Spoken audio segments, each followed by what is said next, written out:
নমস্কার, কেমন আছে সবাই? ঝুম্পা লাইফস্টাইল ব্লগে তোমাদের সকলকে স্বাগত। সকাল সকাল আমি দেখো আবারও ব্লগ শুরু করে দিয়েছি। আর সেই একই জায়গা থেকে, কাল যেই জায়গা থেকে আমি ব্লগ শুরু করেছি, আজকে সেই একই জায়গা থেকেই ব্লগ শুরু করেছি। সকালে উঠে আজকে আর বরকে চা করে দিতে পারিনি, কালকে শরীরটা খারাপ ছিল বলে আজকে আর ডাকেনিও আমাকে, তবে ডাকলে হয়তো উঠে করে দিতাম। আর ওইদিকে এই যে দেখো, এই বিছানাটা সবে গোছ করেছি, তবে বেলার দিকে বিছানার চাদরটা তুলে দেবো। আর ঘরটা ঝাড় দেওয়া হয়েছে, ঘর মোছা হয়নি এখনও। তার আগে ওই আমার ননদ চা করে নিয়েছে, তাই এখন বসে একটু চাটা খেয়ে নেব। ওইদিকে বাসনগুলোও রেখে দিয়েছিলাম, গতকাল রাতে বাসন মাজিনি, আজকে সেই বাসনগুলো মাজলাম। চলো তোমাদেরকে দেখাই চাটা কি সুন্দর করে সাজিয়ে দিয়েছে। ওই দেখো, এরকম জুত করে অন্তত আমি চা খাই না। আমি কিভাবে চা খাই তোমরা তো দেখেছো।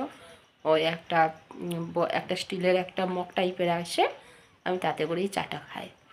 কাপে করে দিয়েছে সুন্দর করে সাজিয়ে। চলো চাটা খেয়ে নিই, তারপরে ওইদিকে ঘরটা মুছবো। ঘর মোছার পরে ওইদিকে আবার ফ্রিজ থেকে মাছটা বের করতে হবে। সাইটির মাছ যেই দুটো ছিল, সেই দুটো একটা কাকিমা ছিল আমাদের পাশের বাড়ি, কাকিমাকে দিয়ে দিয়েছি।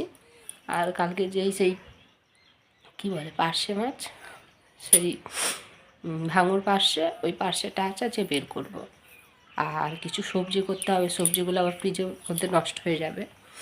চলো আজ কথা বলতে পারছি না, এত সর্দি বসে আছে। আর না কইটা আছে, গাল দিয়ে নিঃশ্বাস নিতে হচ্ছে, তারপরে কালকের থেকে অনেকটা ভালো আছে। একটু আগেই আমি তোমাদেরকে বললাম যে আজকে আমি ওই ফ্রিজে মাছ আছে সেটা রান্না করব, তবে প্ল্যানটা হঠাৎ করেই চেঞ্জ করতে হলো। হঠাৎ করেই মামি, বোন আর মাম্মাম এসছে। দাদু দিদার আসার কথা ছিল, তবে দিদার শরীরটা ভীষণ খারাপ, তার জন্য দিদা আসলো না। আর দিদা আসেনি মানেই তো জানো যে দাদুও আসবে না। তো যাই হোক, এইদিকে দেখো আমি চলো ব্যাক ক্যামেরা করে দেখে দিই। বিরিয়ানি হবে আজকে, যেহেতু বাড়িতে কেউ আসলে দেখবে মাছটা দিতে ইচ্ছা করে না, মনে হয় তখন অন্য কিছু বানায়। তো মামি বললো যে গল্প করব, যা করবি একরকমই করবি, আর একরকম তো বিরিয়ানিটা তবুও খাওয়া যায়। আর এদিকে দেখো মাংস আনতে গিয়েছিলাম আমার ননদের সাথে, চাল আর মাংস এগুলো বাড়ন্ত ছিল, বাড়িতে ছিল না। তো ওগুলো সব কিছু নিয়ে এসে একদম ধুয়ে একদম মানে হাফ হাফ রান্না আমার হয়েই গেছে।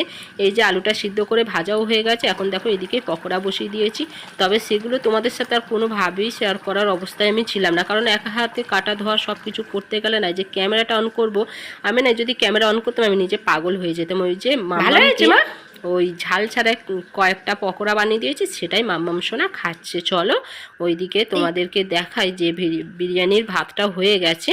আর এখানে হচ্ছে আলাদা করে একটু প্লেন ভাতও রেখে দিয়েছি, সাদা ভাত আর কি, রেখে দিয়ে আর তারপরে এইদিকে আমি দেখো এখন বিরিয়ানি লেয়ারটা দিয়ে দিচ্ছি। ওইদিকে তো দেখিয়ে দিলাম যে মাংস, মানে মাংসটা বসিয়ে দিয়েছিলাম কড়াইতে, দেখিয়েই দিয়েছি তোমাদেরকে।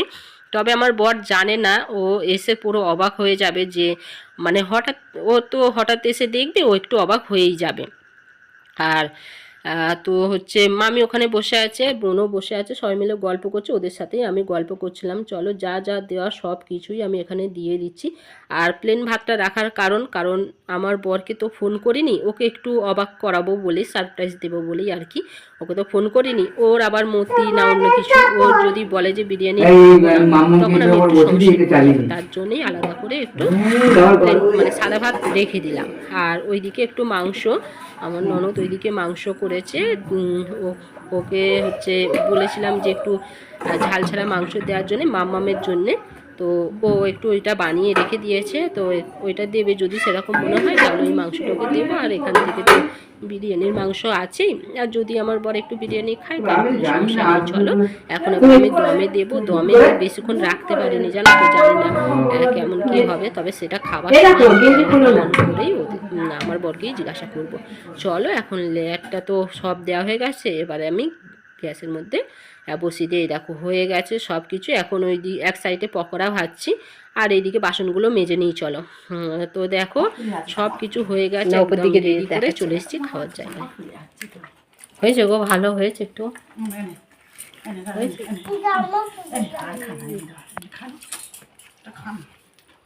খাওয়াতে গিয়ে কত সমস্যা বলো। এইদিকে খাওয়া দাওয়ার পরে সব বাসনগুলো মেজে নিয়েছি, আর এই জায়গাটাও ভালো করে মুছে নিয়েছি, তবে কড়াইতে একটু তেল আছে এই দেখো। আর আমিও একটু ফ্রেশ হয়ে নাইটিটা চেঞ্জ করে নিয়েছি। চলো এইদিকে ঘরগুলোও সব মুছে নিয়েছি, কেন বলো তো, সব এঁটো কাটা করেছে না তার জন্যে।